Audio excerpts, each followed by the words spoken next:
The alarms inside the spire chamber had already killed 3 minds before I arrived, and I could still smell the burnt circuits of the Aslen consensus core that failed an hour earlier. I am Vezra Un, third-rank observer of the Kalendi Compact, and I was sent to this dead moon to record another failure. That is what my superiors expected. That is what everyone expected.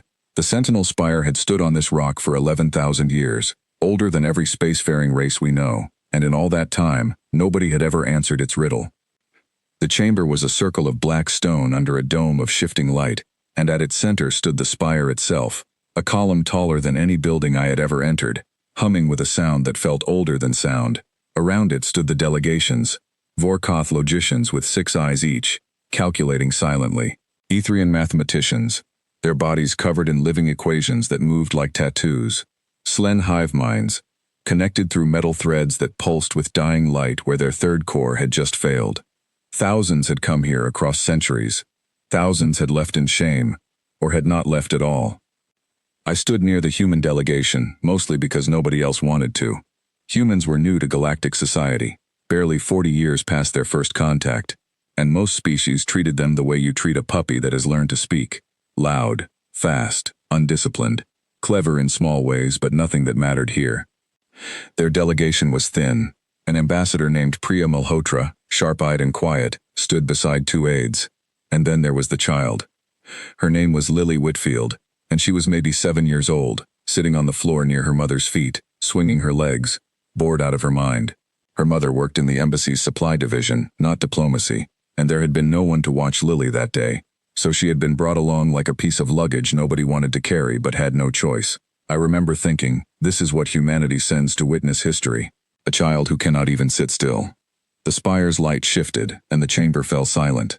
This was the moment when the ancient stone would speak. A voice came from nowhere and everywhere, not loud, but impossible to ignore, filling every skull in the room at once. The riddle began. I will not pretend I understood it fully, even now, even after everything that happened. It spoke of a door that only opens when you already know it is locked.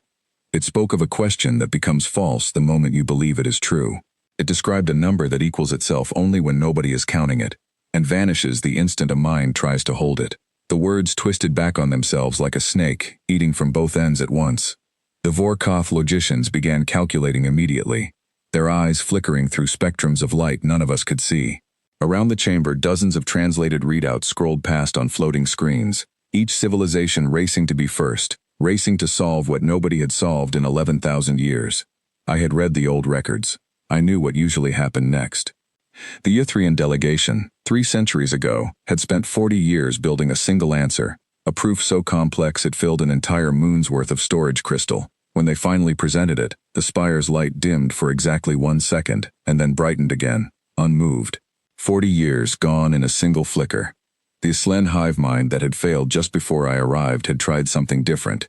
It had linked 3,000 individual minds into one processing engine, attempting to outthink the riddle through sheer combined force. The engine ran for 6 days without rest. On the 7th day, one of its 3 cores simply stopped. Its logic circuits melted from trying to hold a thought that refused to stay still. That was the pattern. Bigger minds, longer time, more computation. And always, always the spire remained silent, unimpressed, unmoved. I watched Lily Whitfield swing her legs against the black stone floor, utterly uninterested in the greatest intellectual crisis the galaxy had faced in 1,000 years. The Vorkoth were the first to present an answer. Their lead logician, a tall being named Threnok Vass, stepped forward and spoke in a long chain of symbols that translated into something like, "The answer is the absence of the question. For a question that erases itself cannot be answered, only unmade." The chamber held its breath. The spire's light pulsed once. Then it dimmed. A soft, final kind of dimming, the kind that meant no. Threnok Vass did not react outwardly, but I saw his companions lower their heads slightly. Another failure, added to 11,000 years of failures. Next came the Ithrians, their equations glowing brighter across their skin, as their speaker offered a mathematical proof built on paradox theory, something about infinite recursion collapsing into a stable point. It took nearly 20 minutes to deliver. The spire dimmed again. One by one, delegation after delegation stepped forward. Some spoke for seconds, some spoke for hours. A being called Korash Din, from a species I did not even recognize, offered no words at all, only a long silence meant to answer silence with silence. The spire dimmed for him too. By the time the room had gone through most of the assembled species, the mood had turned heavy, almost bitter. This was supposed to be a historic day, the day someone finally solved the ancient trial, and instead it had become just another entry in an endless list of failure.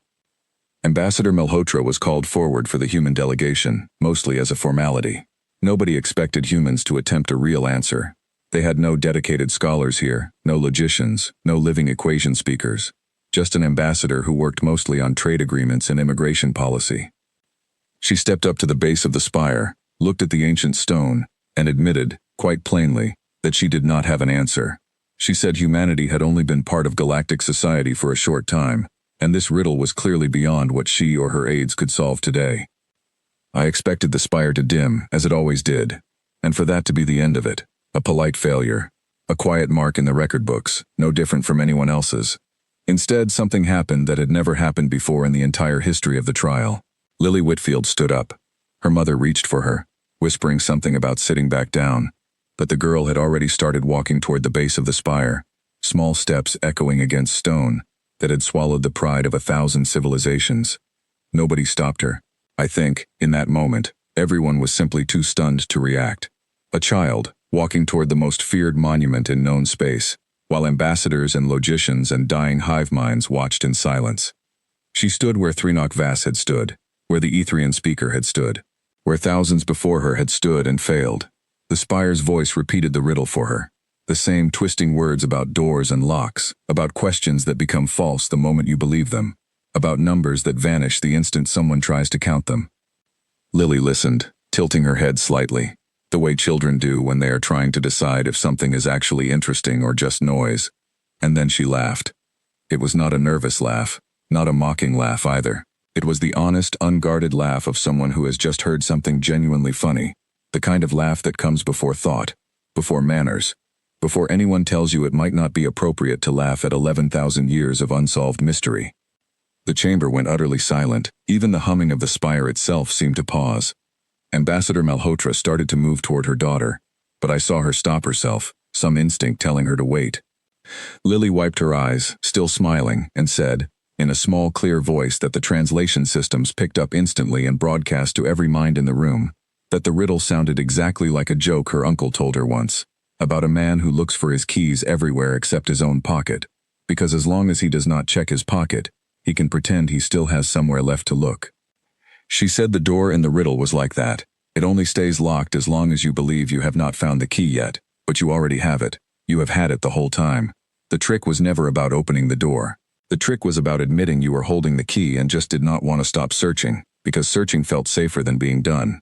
She said this the way children explain things, without polish, sometimes pausing to find the right word, once giggling at her own explanation halfway through. The room did not move. Every screen, every glowing symbol, every hive connection had gone quiet, waiting. Then the spire's light changed.